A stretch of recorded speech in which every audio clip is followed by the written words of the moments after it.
ನಮಸ್ಕಾರ. ಬಿ.ಎಡ್ ಅಭ್ಯರ್ಥಿಗಳಿಗೆ department of school education ವತಿಯಿಂದ ಏನೊಂದು 2024-25ನೇ ಸಾಲಿನ ಬಿ.ಎಡ್ ಅಡ್ಮಿಷನ್ ಪ್ರಕ್ರಿಯೆ ನಡೆದಿತ್ತು.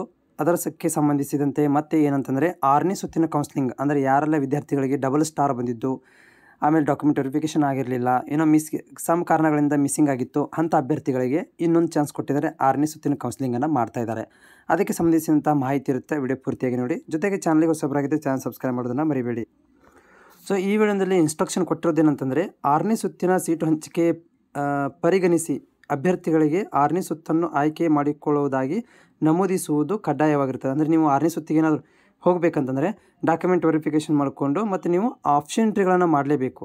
ಯಾರು ಆಪ್ಷನ್ ಎಂಟ್ರಿ ಮಾಡೋದಿಲ್ಲ ಅಂಥವ್ರುಗಳಿಗೆ ಸೀಟು ಸಿಗೋದಿಲ್ಲ, ಆಮೇಲೆ ಅದು ಕನ್ಸಿಡರ್ ಕೂಡ ಆಗೋದಿಲ್ಲ ಅಂತ ಇಲ್ಲಿ ಇನ್ಸ್ಟ್ರಕ್ಷನ್ದಲ್ಲಿ ಹೇಳ್ತಾ ಇದೆ. ಅದಕ್ಕೆ ಸಂಬಂಧಿಸಿದಂತೆ ಲಿಂಕನ್ನು ಕೂಡ ಕೊಡಲಾಗಿದೆ. 6ನೇ ಸುತ್ತಿನ ಆಪ್ಷನ್ ಎಂಟ್ರಿ ಲಿಂಕನ್ನು ಕೂಡ ಕೊಡಲಾಗಿದೆ. ಅಭ್ಯರ್ಥಿಗಳು ಏನು ಮಾಡ್ಬೋದು ಅಂತಂದರೆ ಯಾರಿಗೆ ಡಾಕ್ಯುಮೆಂಟ್ ವೆರಿಫಿಕೇಷನ್ ಆಗಿದೆ ಅಂಥ ಅಭ್ಯರ್ಥಿಗಳು ಇಲ್ಲಿ ಆಪ್ಷನ್ ಎಂಟ್ರಿಗಳನ್ನು ಮಾಡ್ಬೋದು. ಆಪ್ಷನ್ ಎಂಟ್ರಿ ಅಂದರೆ ಏನು? ಕಾಲೇಜ್ಗಳನ್ನು ಆಯ್ಕೆ ಮಾಡ್ಕೊಳ್ಳೋದು. ನಿಮ್ಗೆ ಎಷ್ಟು ಬೇಕಷ್ಟು ಕಾಲೇಜ್ಗಳನ್ನು ಇಲ್ಲಿ ಆಯ್ಕೆ ಮಾಡ್ಕೊಳ್ಳೋದು, ಅದನ್ನು ಸಬ್ಮಿಟ್ ಮಾಡಿಬಿಡೋದು. ಅದರಲ್ಲಿ ನಿಮ್ಮ ಒಂದು ಪರ್ಸೆಂಟೇಜು ಮತ್ತು ಕಾಸ್ಟ್ಗೆ ತಕ್ಕಂತೆ ಎಲ್ಲಿ ಸೀಟ್ ಇರುತ್ತೆ ಅದನ್ನು ನಿಮಗೆ ಹಂಚಿಕೆ ಮಾಡಲಾಗುತ್ತೆ. ಬಟ್ ಯಾರೆಲ್ಲ ಅಭ್ಯರ್ಥಿಗಳಿದ್ದೀರಾ, ಸೊ ಆಪ್ಷನ್ ಎಂಟ್ರಿಗಳನ್ನು ಮಾಡಿ.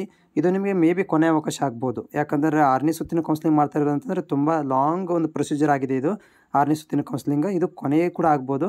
ಸೊ ಎನಿಹೌ ಯಾರಿಗೆ ಸೀಟ್ ಸಿಕ್ಕಿಲ್ಲ, ಇನ್ನೂ ಒಂದು ಹೋಪ್ ಇಟ್ಕೊಂಡು ಕೂತಿದ್ದೀರಾ ನನಗೆ ಸೀಟ್ ಸಿಗ್ಬೋದಂತ, ಸೀಟ್ ಮ್ಯಾಟ್ರಿಕ್ಸ್ಗಳನ್ನು ನೋಡಿಕೊಂಡು ಅಂದರೆ ಯಾವ ಕಾಲೇಜಲ್ಲಿ ಎಷ್ಟು ಸೀಟ್ ಇದಾವೆ ಅಂತ ನೋಡಿಕೊಂಡು ಆಪ್ಷನ್ ಎಂಟ್ರಿಗಳನ್ನು ಮಾಡೋದನ್ನು ಮರಿಬೇಡಿ.